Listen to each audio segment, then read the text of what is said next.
Iniciaremos aqui o vídeo sobre saúde, com o tema vacinação e proteção coletiva. Ele foi feito pelos alunos do curso de Gestão Pública do quarto período, Gabriele, Cristina e Sara Luísa.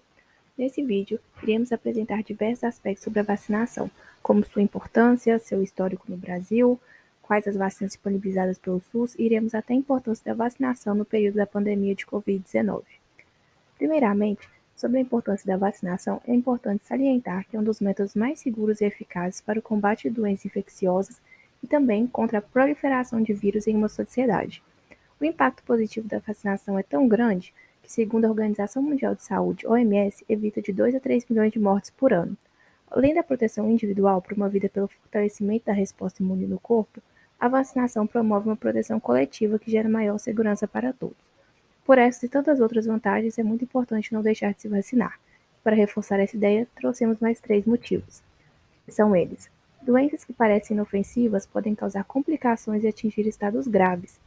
Em tempos como foi o de pandemia de Covid-19, é muito importante evitar doenças respiratórias que podem trazer maior gravidade ao quadro de saúde dos seus infectados. E o terceiro deles, o risco de retorno de doenças que já haviam sido erradicadas pela vacinação e que podem voltar a se espalhar. Assim, fica clara a importância da vacinação para a sociedade como um todo, porém nem sempre foi dada essa devida importância. Para mostrar isso, iremos analisar a história da vacinação no Brasil. A história da vacinação no Brasil nos traz a 1904, quando Oswaldo Cruz, que foi o diretor-geral de saúde, cargo que hoje corresponde ao de ministro da Saúde, iniciou uma série de campanhas de saneamento e imunização. Essa tentativa ocorreu diante dos diversos surtos de varíola que estavam ocorrendo nesse período. Oswaldo Cruz tentou promover a vacinação em massa da população brasileira, porém não houve uma boa aceitação e ele recebeu duras críticas por parte da sociedade em geral.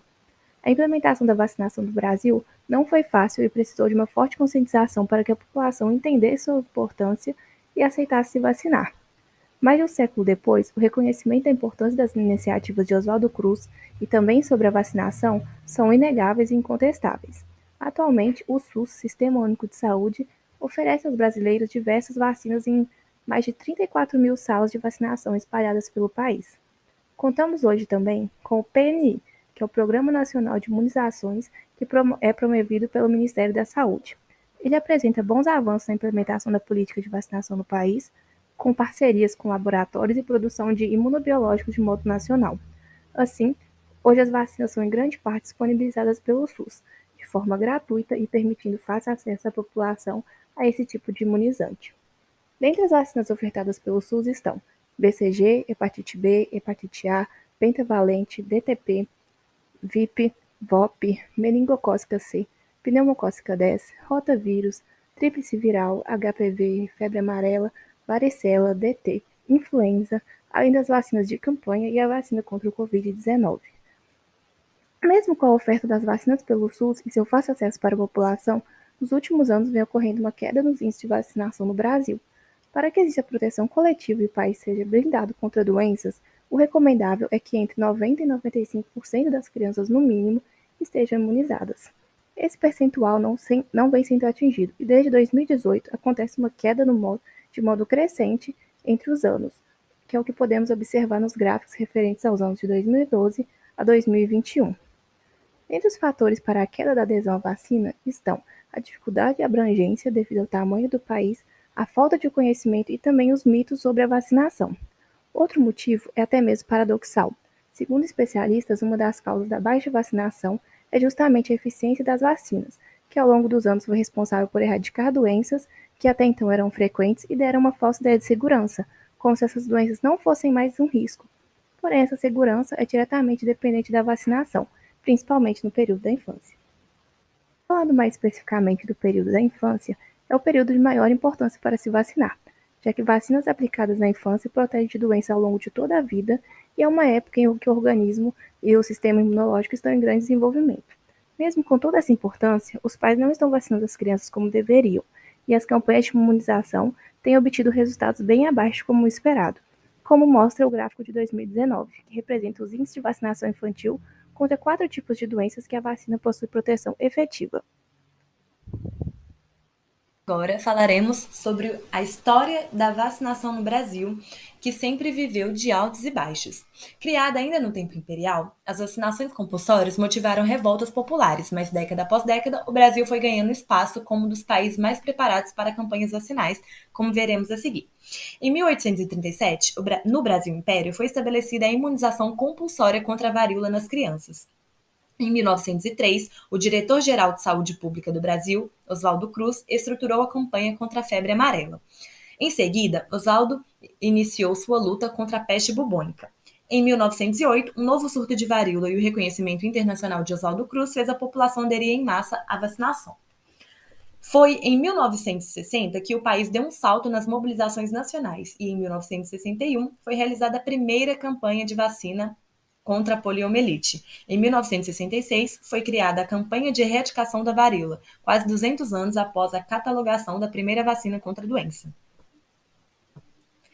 Em 1971, o Brasil criou o Plano Nacional de Controle da Poliomielite. Em 1975, realizou a campanha nacional contra a meningite meningocócica e, em 1977, criou a caderneta de vacinação, mesmo ano em que o mundo viu os últimos casos de varíola.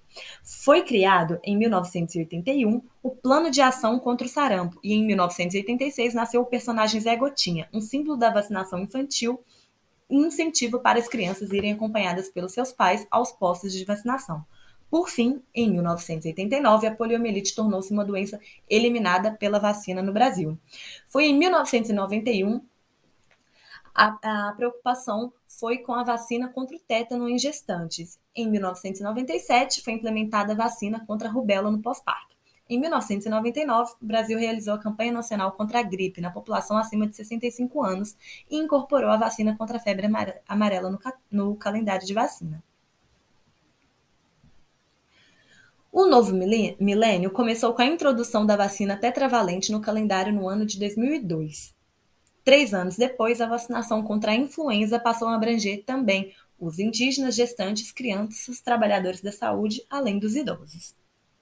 No ano de 2012, o calendário passou a incluir a vacina pentavalente. Já em 2014, outras vacinas foram introduzidas no calendário, a contra a hepatite A e a HPV.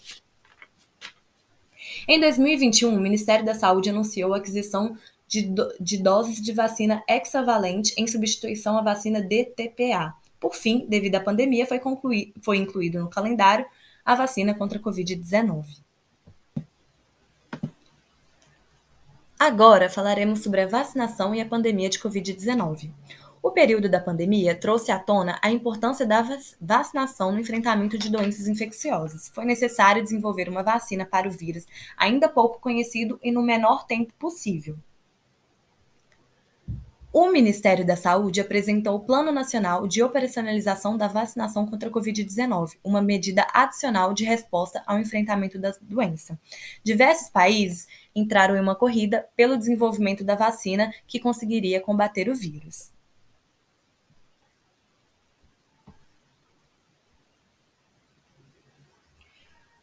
O ano 2 da pandemia, que foi 2021, foi marcado por uma violenta segunda onda do novo coronavírus no país, pelo colapso do sistema de saúde em várias regiões, pelo surgimento de novas variantes, muito mais transmissíveis, como a Delta e a Ômicron.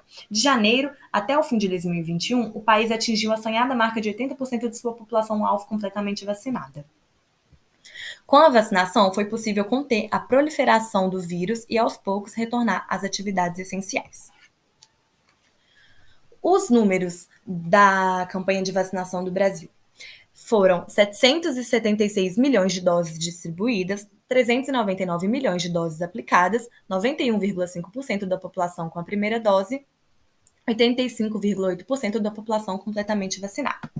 Com isso, podemos concluir que o Programa Nacional de Imunizações do Brasil proporciona uma melhor qualidade de vida à população, com a prevenção de doenças e promovendo a proteção coletiva. Além disso, a queda de vacinação é colocada em risco com a volta de doenças erradicadas e a proliferação de novos vírus. Conclui-se que é necessário intensificar campanhas de conscientização e acabar com os mitos contra a vacinação. Essas foram as referências utilizadas e agradecemos pela atenção.